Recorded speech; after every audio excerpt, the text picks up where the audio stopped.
Satu, alladzina hum fi salatihim khashi'un. Syarat pertama, kalau ingin mendapatkan surga Firdaus tadi dan kebahagiaannya diturunkan ke bumi, dibawa sampai mati, masuk ke alam kubur lebih bahagia lagi, maka amalan pertama untuk melatih menguatkan iman itu, coba berlatih untuk menunaikan sholat dengan khusyuk. Kalau Anda kerjakan benar sholat ini, maka apa yang Anda dapatkan? Teman-teman ingat betul, saya mau tanya sebentar. Keabadian yang abadi disebut dengan sa'id. Kalau kita ingin turunkan ke dunia percikannya kita dapatkan, usahanya disebut dengan apa? Masih ingat? Aflah itu kalau didapatkan, kata dasarnya apa tadi? Falahun. Lihat baik-baik. Kata Allah dalam Al-Quran tadi, kalau ingin mendapatkan falahun, amalan pertama sholat. Makanya ketika dipanggil sholat, kalimat falah dilekatkan pada panggilan sholat. 5 kali diingatkan. Begitu muadzin kemudian azan memanggil Anda, hayya 'alas shalah. Anda bertanya, ya Allah kenapa kami mesti sholat? Dijawab, hayya 'alal falah. Yuk, pagi yuk. Yang sejati datang sini. Belum dapat sujud, belum dapat ruku, saya berikan. Makanya ketika orang sholatnya benar, dia akan mendapatkan 5 keutamaan. Saat di dunia nih, belum ke akhirat, 5 keutamaan yang tidak diberikan pada orang yang tidak sholat. Atau orang sholat tapi sholatnya nggak khusyuk. Sebab syarat mendapatkannya khusyuk. Alladzina hum fi sholatihim khasyi'un. Bukan alladzina hum fi sholatihim saja, tapi ada kalimat khasyi'un. Artinya yang tidak khusyuk saja nggak akan dapat, apalagi yang nggak sholat. Apa yang 5 ini? Lihat baik-baik. 1, orang yang sholatnya benar, pertama kali sebelum mendapatkan kebahagiaan hakiki dari Allah Subhanahu wa Ta'ala, akan dirubah dulu perilaku hidupnya menjadi perilaku yang lebih baik. Kalau orang itu sholatnya benar, maka sholat itu akan melatih dia untuk berubah, bertransformasi jadi orang baik. Itu ada di Quran surah ke-29 ayat ke-45. Innas sholata tanha 'anil fahsya'i wal munkar. Sumber keburukan cuma 2, kalau bukan fahsya itu munkar. Maaf, pornografi, porno aksi, LGBT, kata-kata jorok, kotor itu fahsya. Di orang sholat kata Allah, mustahil berkata-kata kotor. Orang sholat tidak akan pernah mencela. Orang sholat tidak punya kata-kata jorok. Jadi kalau ada sekarang orang yang sholat senang mencela orang lain, itu berarti ada masalah dalam sholatnya. Dan dia belum dijamin sebagai ahli surga terbaik. Dan hidupnya nggak bahagia. Nggak bahagia. Aneh nih. Sholat tapi senang celah orang. Aneh. Aneh. Yang paling bahaya adalah menikmati celahannya. Itu yang paling aneh. Anda ngaji. Anda ikut taklim. Taklimnya sesuai Quran, taklimnya petunjuk sunnah. Anda sholat, Anda puasa, tapi Anda masih senang mencela orang lain dan menikmati celahan itu. Kalau nggak mencela, kayaknya nggak komplit kehidupan. Maka ada yang salah dengan ibadah Anda. Ada yang keliru. Karena mustahil taat bertemu dengan maksiat, itu mustahil. Mungkar, keburukan yang diingkari oleh hati, sumbernya nafsu perut dengan akal. Bohong, mencuri, menipu, membunuh, merampok, membegal, mabuk dan sebagainya. Itu namanya mungkar. Orang sholat gak mungkin mengerjakan mungkar. Jadi kalau sholat kita benar, cukuplah Anda sholat, maka Anda akan jadi orang baik. Makanya kata Nabi, Anda punya anak dari kecil ajarin sholat. Sholat kalau naik jadi balik, kerjakan terus. Kasih pelajaran membuat dia mengerti. Kalau masih susah, berikan pelajaran. Ini sering diterjemahkan dengan memukul. Mukul di Arab beda dengan konteks mukul sekarang. Mukul di Arab tuh ngasih pelajaran supaya ngerti. Anda bisa terjemahkan dengan konteks lain. Uang jajannya tahan, yang kesukaannya simpan dulu.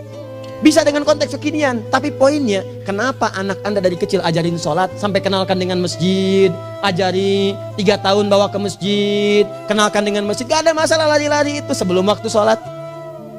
Kenalkan dulu. Dulu orang-orang tuh begitu, sebelum waktunya dikenalkan, jalan, begitu lari, biarin dulu.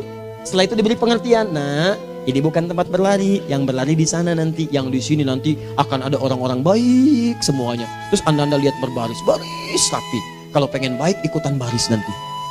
Terus nanti ada yang mimpin di depan, namanya imam. Imam itu siapa ya? Tetangga kita bukan yang Pak Imam, bukan. Bukan. Kalau tetangga kita namanya Imam S. Arifin. Kalau yang ini imam sholat namanya. Imam sholat itu nanti akan pimpin menyembah Allah. Allah siapa ya? Allah itulah yang memberikan ayah rizki. Allah itu yang memberikan ayah rizki sehingga bisa beli tobot buat kakak. Beli robokar poli, ini yang poli, ini yang embers, ini yang heli, ini dulu kakak semuanya tuh yang kasih Allah. Nanti kalau kakak bagus bisa ikut rapi di sini, Allah akan senang, akan ditambah lagi oleh Allah. Oh begitu ya, datang begitu caranya. Ini bukannya waktu sholat belum dikenalin tadi bawanya main-main di masjid. Bahkan ada yang agak repot lagi, di rumahnya susah diatur, dibilang, kamu ini susah diatur, main sana ke masjid, disuruh main, ya main di masjid. Yang salah bukan anaknya, orang tuanya. Apa rahasianya anak itu disuruh ke masjid, suruh sholat? Rahasianya, begitu anak itu sholat dengan baik, maka dia akan tumbuh jadi anak baik di kemudian hari. Itu maksudnya. Nah, sekarang saya agak bingung ini, pendidikan TK sekarang salah sih? Enggak, cuma saya agak bingung mikirnya. Ini anak belum diajarin sholat, udah diajarin manasik. Itu bagaimana cara berpikirnya Ferguson? Agak repot saya mikirnya tuh. Ya, walaupun salah sih enggak, cuma saya bingung gitu. Kenapa nggak dikerjakan tahap yang pertama dulu? Tangga itu kan berurutan, nggak bisa Anda lompat langsung ke 5. Kan 1, 2 belum terlewati. Jelas ya? Ah, ini gambarannya. Sholat nih. 1 pasti baik. Ini kalau sekarang sholat, lisan belum baik, mata belum baik sampai ke kaki, berarti ada yang salah sholatnya tuh. Ada yang nggak tepat. Tangan sembarangan, snack orang ngambil. Awas. Tuh sendal orang, mau wudhu nggak ada sendal, pakai sendal orang. Udah bilang belum? Kehujanan pakai payung orang. Udah bilang belum? Ya kan gampang Ustaz. Ini kan juga mungkin diikhlaskan karena Allah. Ya ikhlas, cuman pakainya belum minjam. Bagaimana kalau sedang pegang payung itu keluar, Anda meninggal? Nah, coba mikirin ke situ. Coba ke kantor. Kalau didorong proyek yang nggak jelas, minta tanda tangan, pikir lu bagaimana kalau meninggal. Kemarin saya sama teman-teman artis saya katakan begini, Anda ya, kalau Anda mengaji dengan saya, jangan pernah menerima peran maksiat. Walaupun itu sekedar adegan, tapi itu maksiat. Kalau bayangkan ketika Anda memerankan itu, Anda diwafatkan oleh Allah Subhanahu Wa Taala. Maka demi Allah saya katakan tidak ada faedahnya Anda ngaji sekarang, ngaji besok. Ketika Anda menerima peran itu, Anda wafat dalam keadaan bermaksiat di hadapan Allah Subhanahu Wa Taala. Maka saya pun katakan pada Anda, ayo belajar yang betul, pahami, bangun sholat, belajar, dalami seperti orang tua kita dulu. Tinggalkan nyontek, budaya yang nggak jelas. Rasakan ketika nyontek Anda wafat, apa yang Anda dapatkan? Di Libya itu kalau nyontek, di Libya ya, saya pernah sekolah di Libya nih, itu kalau nyontek dibiarin aja dulu. Dan rekornya 100% ketahuan. Begitu sudah selesai, cuma jeda 2 jam, langsung ada panggilan. Si Fulan silahkan datang ke kantor. Apa yang disediakan di kantor sudah siap. Anda diberi waktu 2 jam dari sekarang, siapkan beres-beres koper Anda. Di sini sudah tertulis Anda akan pulang. Tiketnya sudah lengkap, dikawal 2 orang. Dituliskan di situ anak ini nyontek, gak boleh kembali ke sini. Libya. Gak ada, zero tolerance bagi yang seperti itu. Keluar. Kami gak terima di sini. Harusnya begitu. Gak ada faedahnya. Yang kita butuhkan amalan dari ilmu, bukan nilai-nilai itu sementara. Gak ada. Sudah. Nah ini akhirnya begini kualitasnya nih. Tertulis di ijazahnya bagus, cum laude, IPK-nya 4, tapi gak ada aplikasinya. Yang pintar banyak. Kita butuh yang baik, pintar yang baik. Sekarang yang pintar banyak, kepintarannya dipakai untuk nipu orang. Itu yang bahaya. Ahli hukum banyak yang dihukum. Ahli ekonomi tidak bisa mengangkat perekonomian. Apa yang salah? Apa yang salah? Ini yang jadi persoalan. Tapi dasar manusia begitu di sidang mulai pakai peci, pakai baju koko, pakai tasbih, ada yang pakai kerudung. Luar biasa.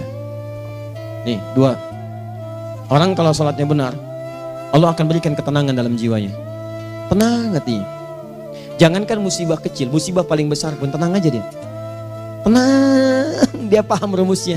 Allahu Akbar. Turun Quran surah ke-13 ayat ke-28. Ala bidzikrillahi tatmainnul. Yakinkan pada dirimu zikir kepada Allah membuat hati tenang. Di antara turunan zikir amalannya adalah salat. Dari mana taunya? Quran surah ke-20 ayat ke-14. Innani anallahu la ilaha illa ana fa'budni wa aqimis salata lidzikri. Saya Allah, kata Allah ke Nabi Musa. Tidak ada Tuhan selain saya, sembah saya. Bagaimana menyembahmu ya Allah? Tunaikan salat sebagai zikir kepada saya. Zikir. Nah, maka kalau Anda sedang tidak tenang, ayo ke masjid. Banyak zikir itu, baca Quran zikir. Quran surah 15 ayat 9. Inna nahnu nazzalna dzikra. Kami turunkan Al-Quran sebagai zikir. Jadi kalau Anda sedang baca Al-Quran, Anda sedang berzikir. Ibu kalau sedang gak tenang bu, gelisah, gak enak, gak usah mengeluh, apalagi bikin status gak karuan. Ibu wudhu, ambil mushaf baca. Begitu sedang baca ada ketenangan dalam jiwa. Berdoa, zikir. Kalau sedang gak tenang besok ada proyek, doa dulu. Doa itu memberikan ketenangan. Makanya doa disebut dengan zikir. Quran surah ke-7 ayat 205. Wadhkur rabbaka fi nafsika tadarruan wa khifatan wa dunal jahri minal qaul. Ayo berzikir, minta kepada Allah dengan segenap jiwamu, mohon dengan penuh ketawaduan. nanti ketenangan diberikan. Menghafal Quran, baca-baca itu zikir. Quran surah ke-54 ayat 17, 22, 32, 40. Walaqad yassarnal Qur'ana lidzikri fahal mim mudzakir. Menyebut nama Allah, Al-Asmaul Husna itu zikir. Sedang ada persoalan, ya Allah, ya Allah, ya Allah, ya Rahman, ya Rahim, ya Malik, ya Qudus, ya Allah, ya Allah, ya Allah, ya Allah. Zikir. Dalilnya Quran surah kedua ayat 152. Fadhkuruni adzkurkum. Sebut namaku, zikir. Apapun akan mengingatmu. Gimana menyebutnya? Ditafsir di Quran surah 17. Ayat keberapa? 110. Qulidullah awid rahman ayyamma tad'u falahul asmaul husna. Sebut nama Allah. Itu menenteramkan pada jiwa. Sedangkan sholat gabungan dari semua zikir tadi. Bukankah dalam sholat Anda baca Al-Quran? Bukankah dalam sholat Anda menghafal Al-Quran? Bukankah dalam sholat Anda berdoa? Bukankah dalam sholat Anda istighfar? Anda mohon digabungkan semua itu. Amalan sholat menggabungkan semua jenis zikir. Masa Anda nggak tenang juga? Makanya sholat itu, jangankan sholat ya, tempat sholat itu yang menenangkan. Tempat sholat, tempat paling tenang di muka bumi. Kalau nggak percaya silahkan ya, Anda sebelum masuk ke Istiqomah ini, begitu Anda masuk kan perasaannya beda kan? Lain. Silahkan cek, kalau cari ketenangan datang ke masjid. Masuk, wudhu masuk, sholat 2 rakaat, tenang. Dekat kipas angin, saking tenangnya, plek, ngantuk tidur. Beneran. Enak. Makanya saat Ramadan kalau orang pengen cari ketenangan, lihat. Di perusahaan-perusahaan penuh tuh musola, pada tidur. Ya, mengamalkan hadis palsu. Ya, dia musoim ibadah, tidurnya orang puasa ibadah, hadis palsu. Nah, itu teman-teman. Itu gambarannya tiga. Orang yang salatnya khusyuk benar, itu dijamin langsung oleh Allah Subhanahu wa taala akan dimudahkan semua urusan hidupnya termasuk rezekinya. Ini yang saya katakan. Jadi saya katakan tadi, di akhirat ini, di surga, rezeki tinggal ngambil. Anda kalau benar sholatnya, itu langsung dijanjikan oleh Allah. Rezeki itu nggak perlu Anda banyak pikirkan. Ikhtiar sedikit, datang. Bahkan dari sisi yang tidak Anda duga. Apa dalilnya? Quran surah ke-65 ayat 2 dan 3. Ditafsir di Al-Baqarah ayat 2 dan 3. Wa may yattaqillaha yaj'al lahu makhraja. Ada orang yang meningkatkan takwanya kepada Allah, kami mudahkan urusan hidupnya. Setiap persoalannya diberikan jalan keluar, mudah. Solusi. Setiap ada problematika, ada solusi. Wa yarzuqhu min haitsu la yahtasib. Dan kalau dia ingin mendapatkan rezeki, bahkan kami kirimkan dari sisi yang tidak dia duga. Orang lain capek ini datang lagi, tawaran proyek datang lagi. Utsman tuh Masya Allah kayanya banyak, tapi yang paling dirindukan bukan saat mendapatkan peningkatan omsetnya, yaitu saat dia mendapatkan waktu khusus dengan Allah untuk sholat malam hari, sampai-sampainya sempat sholat tahajud sampai khatam Al-Quran. Abdurrahman bin Auf demikian, Tamim Ad-Dari demikian, sholat karena tahu sholat itu meningkatkan rizki. Karena tahu kuncinya ada di situ, Allah yang punya rizki, disebut dengan Razzaq, pemilik rizki. Maka saya harus punya hubungan dekat dengan Allah. Kalau sudah punya hubungan dekat, mau apa aja gampang. Belum minta, udah diperhatikan. Silahkan cek, Anda punya hubungan baik dengan bos Anda di kantor. Ya, sebelum Anda minta, beliau udah pikirin tuh, telepon bendahara. Dia udah ngambil belum gajinya? Belum Pak, tambahkan bonus sekian. Kenapa? Karena dia mengawasi Anda.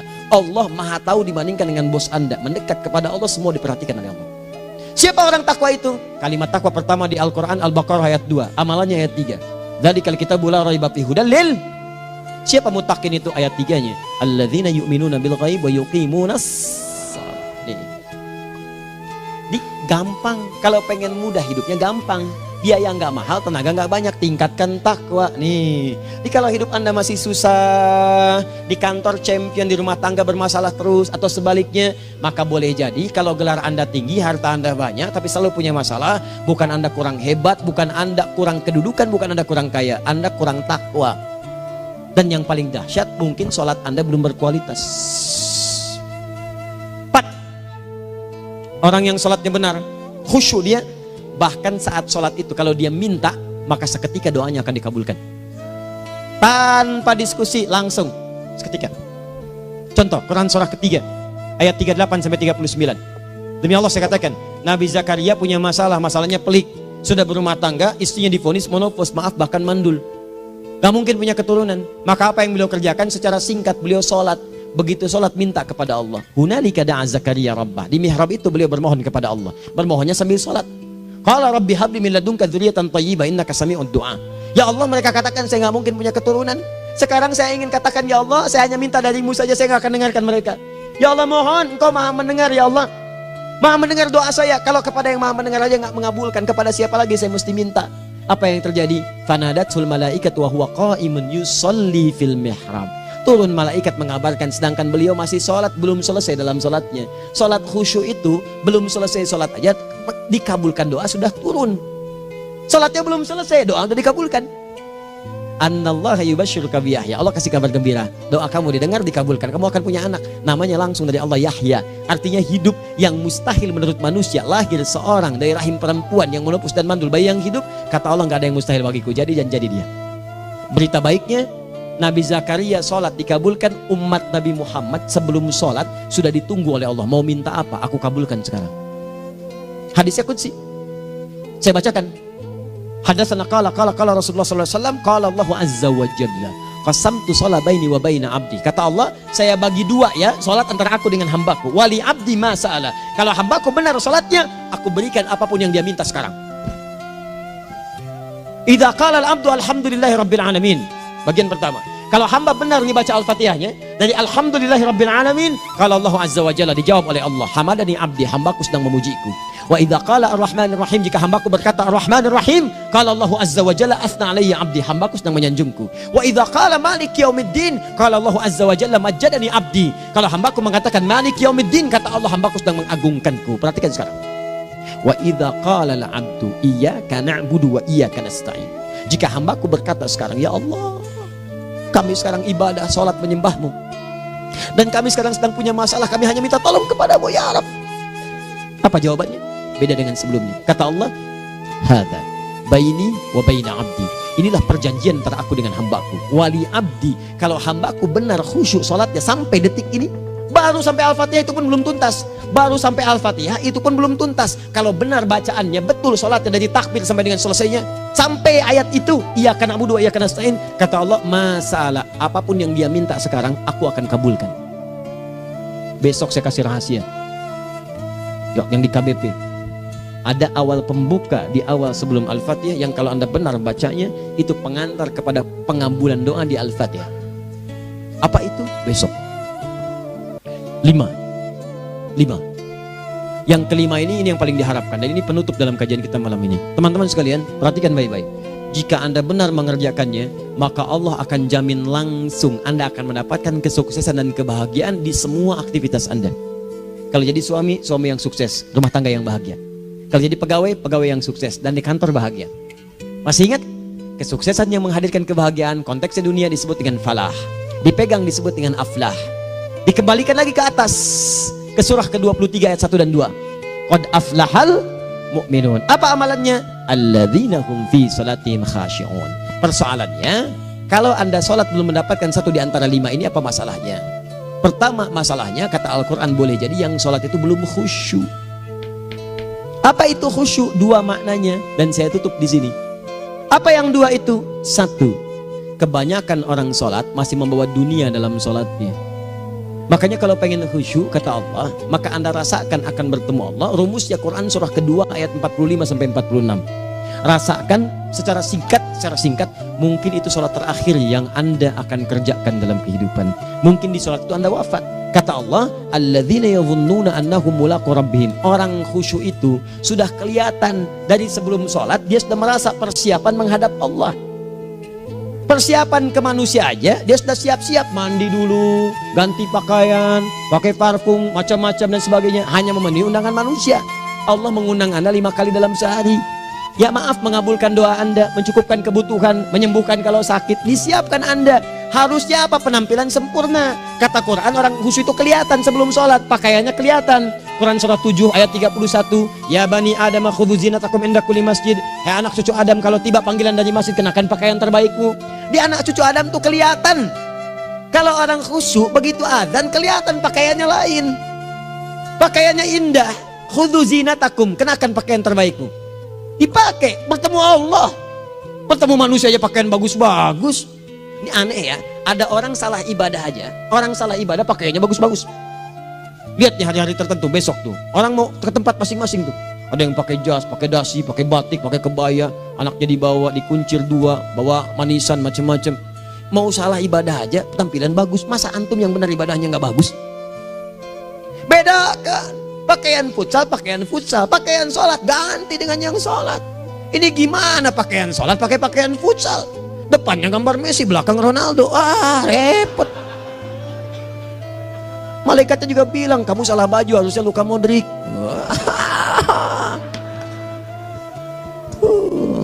Apalah saya. Ayo mau tanya apa? Mourinho dipecat saya tahu. Lagi nganggur sekarang, ditawarin Benfica dia nggak terima. Sekarang jadi dia komentator di beIN Sport. Nanti sebentar lagi dia akan komentari laga Saudi dengan Qatar dan komentari laga Arsenal dengan Ipswich. Digantikan oleh Solskjaer. Dia super sub dulu. Ya, super sub. Ya, the baby assassin, ya pembunuh yang berwajah baby face. Masuknya di akhir-akhir, gol. Sekarang melatih dia 5 kali kemenangan, belum kalah sama sekali. Saya hafal itu. Tapi masih di urutan ke-6, tapi jaraknya ke yang ke-4 itu tinggal 3 poin lagi. Hafal saya. Liverpool tahu cuma 4 poin sekarang bedanya, kemarin 7 kalah 2-1 sama Manchester City. Walaupun banyak analisis yang menyebutkan mungkin itu diberikan saja gitu kan, karena ada yang lain-lain. Hafal kedua Manchester City, hafal saya. Ayo mau tanya apa lagi? Tottenham Hotspur ke bawahnya, ada Chelsea, ada Arsenal, baru kemudian Manchester United. Liga Italia, wah udah gak kekejar Juventus. Ya, apa lagi? Dan seterusnya lah. Gak ada ujungnya bahas yang begituan. Jelas ya? Maksud saya, Anda tanya itu saya jawab. Tapi tidak menghilangkan ibadah kita yang lain. Dan apa ruginya? Ya tahajud dah. Apa yang bisa dikerjakan besok, lihat besok. Ya kan tahajud kan bisa besok. Ada orang tahajud jam 10 pagi? Gak ada. Lebih baik Anda kerjakan malam tahajud. Yang tidak bisa dilihat malam bisa dilihat besok. Cara berpikirnya bagaimana kalau besok meninggal? Gak kesampaian teman-teman sekalian. Gak kesampaian. Nah maka dari itu, Anda kalau mau ada panggilan sholat, siap-siap baju yang bagus. Itu sempurnakan. Anda panggilan orang mandi. Panggilan Allah, buka Quran surah 5 ayat 6. Sempurnakan wudhu. Ya ayyuhalladzina amanu idza qumtum ila sholati faghsilu wujuhakum. Wudhu yang baik. Berpakaian yang rapi. Kenapa? Karena boleh jadi saat dipanggil Anda wafat saat itu. Maka wafat Anda dalam keadaan yang suci, dengan keadaan tobat, dengan pakaian terindah pada saat itu. Yang kedua, maaf, orang-orang kurang khusyuk itu saya tutup. Yang kedua itu karena kebanyakan orang sholat tidak paham, tidak mengerti apa yang dibaca dan dilakukan dalam sholatnya. Jujur pada diri sendiri, jawab pada diri Anda. Sampai sekarang Anda sholat, berapa persen bacaan sholat yang Anda pahami? Jangan-jangan selama ini Anda sholat ribuan kali sujud, ribuan kali ruku. Gak ada yang paham yang dibaca. Sekian persen yang paham, bagaimana sholat Anda bisa khusyuk? Pekerjaan Anda dipahami, urusan akhirat Anda gak dipahami. Di mana cara berpikirnya? Aku yang bagaimana atau engkau yang harus bagaimana? Ya, coba berubah. Nah ini baru satu amalan, belum yang lainnya. Ada 5 amalan lagi yang kalau kita bisa turunkan itu, selain sholat yang khusyuk, maka jaminan tadi akan datang. Baru sholat khusyuk aja 5 datang, apalagi ditambah dengan 5 amalan lainnya lagi. Demi Allah saya katakan, dunia kecil sekali, gak ada nilainya. Akhirat aja enak, nikmat. Saya ketemu Ustaz Arifin beberapa waktu lalu, dan kita doakan semoga Allah berikan kesembuhan, kesehatan. Saya datang, biasa kita adamin berdoa, duduk. Bang istirahat, bang butuh istirahat, umat udah nunggu. Dah gak usah mikir yang lain, karena beliau cerita masjid, cerita zikro, cerita mana. Ya, insya Allah. Nitipin ini, nitipin itu dan seterusnya. Dan yang paling indah adalah, bang kita saling panggil weekend. Nikmat, gak ada yang senikmat ini. Zikir, Allah, doa. Nah bayangkan sakit tapi masih nikmat gitu. Nikmat. Iya bang, saya paham. Istirahat dulu. Banyakkan nanti orang jengkuk. Saya pamit dulu ya, supaya bisa istirahat, supaya tenang. Lama kita pegangan tangan, ngobrol, saling mendoakan. Itu nikmat. Dan cara berpikirnya kalau sudah pakai iman, semua nikmat. Ada uang nikmat, gak ada uang nikmat, sakit nikmat. Karena cara berpikirnya lain. Nanti kita bertemu lagi, saya terangkan pada Anda. Dan saya contohkan satu kisah. Bahkan ketika ada orang yang diuji Allah dengan ujian yang sangat luar biasa, yang menurut sementara orang itu ujian sangat luar biasa menggetarkan jiwanya dan susah untuk bertahan, tapi orang ini nikmat saja menjalaninya. Nikmat. Ada yang di rumah tangga, ada yang di macam-macam. Contohnya banyak. Satu contoh saya berikan di malam ini. Satu kali suami istri, wah luar biasa. Istrinya itu cerewetnya Pak, bukan cuma cerewet, ngeselin bagi suaminya. Maaf Bu ya, bukan ibu maksudnya. Jadi semua yang dikerjakan suami salah. Pengen mangga, ayah kalau kita sekarang dibeli mangga. Kenapa mangga yang ini? Saya pengennya mangga yang lain. Belikan mangga. Kenapa beli mangga aja? Jeruknya mana? Jeruk. Semua. Pokoknya semua yang kerjakan suami salah. Tapi suami tidak pernah mengeluh. Ini kerjakan, itu kerjakan. Satu kali, perhatikan cara memandangnya. Ketika iman sudah masuk ke dalam jiwa. Kata temannya, akhi, istri kamu ini begini nyusahin kamu. Kenapa kamu gak cari yang lain? Kan gampang ada syariat. Udah pisahin aja cari yang lain. Kamu tenang ibadah. Apa jawabannya? Hey, Allah sudah turunkan surga ke saya lewat dia. Kenapa kamu meminta saya untuk menjauhinya dan meninggalkan surga saya? Ini cara melihat dia. Bukankah ketika ada berbagai keluhan saya sabar? Bukankah sabar mendekatkan saya ke surga? Allah kirimkan tipikal istri seperti ini supaya mendekatkan saya ke surga. Dengan itu kan saya banyak pahala. Saya sabar, pahala banyak. Sudah Allah berikan pahala kepada saya. Kamu malah nyuruh saya untuk berpisah dengan pahala itu. Perhatikan cara berpikirnya. Indah. Kalau rumah tangga seperti ini semuanya enak. Suaminya biasa-biasa, istrinya cantik, luar biasa. Begitu berdandan kelihatan kata suaminya, Masya Allah, wajahnya tak berpaling, mata tak berkedip. Kata istrinya, ya zauji madhabik, sayang kamu kenapa? Allah syakiran lillah bihadari. Demi Allah, aku bersyukur mendapatkan istri secantik kamu. Kata istrinya, nahnu fil jannah zauji, kita berdua di surga. Kata suaminya, kok bisa begitu jawabanmu? Iya, kamu bersyukur dengan keadaanku, aku bersabar dengan keadaanmu. Catat. Bukankah orang syukur dan sabar di surga? Tuh lihat, canda-canda orang-orang soleh itu begitu. Nikmat ketawa walaupun nyelekit di hati. Cuman bawaannya enak gitu. Nah, nanti itu ada tuh, nanti saya turunin tuh. Yang di rumah tangga, yang ini, yang itu nanti. Kapan? Pertemuan berikutnya. Jadi kita cukupkan dulu di malam ini apa yang kita pelajari supaya nanti nggak terlampau banyak kita dapat materi, cuma sayang sedikit mengamalkan. Saya sudah tuangkan di sini, banyak saya tuliskan termasuk di keluarga, di macam-macam. Ini saya tulis tapi silahkan Anda baca, kalau ada manfaat silahkan dapatkan, kalau ada yang kurang silahkan sampaikan untuk dikoreksi. Semoga Allah muliakan kita semua insya Allah. Sekali lagi, perbaiki hidup, jangan banyak mainnya, dan sudah jangan banyak membuang dengan yang sia-sia apapun yang dihadapi. Sekali lagi, tolong jaga kondusivitas, bantu negara kita, ketertiban, keamanan. Kalau saya menyampaikan sesuatu ada singgungan dengan yang kekinian, itu maksudnya koreksi masukan-masukan supaya diperbaiki. Tapi tetap dalam urusan pemilihan kita punya pilihan masing-masing yang tidak boleh dipaksakan. Jelas ya? Baik, jadi ya saya sampaikan sekali lagi.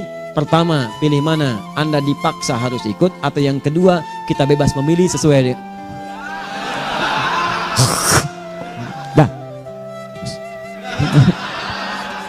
sudah ya. Jadi kita akhiri, subhanakallahumma bihamdika asyhadu an la ilaha illa anta astaghfiruka wa atubu ilaik. Wa akhiru da'wan alhamdulillahirabbil alamin. Berjumpa besok sesi terakhir fikih ikhtilaf di Masjid Ar-Rahman Kota Baru Parahyangan. Assalamualaikum warahmatullahi wabarakatuh.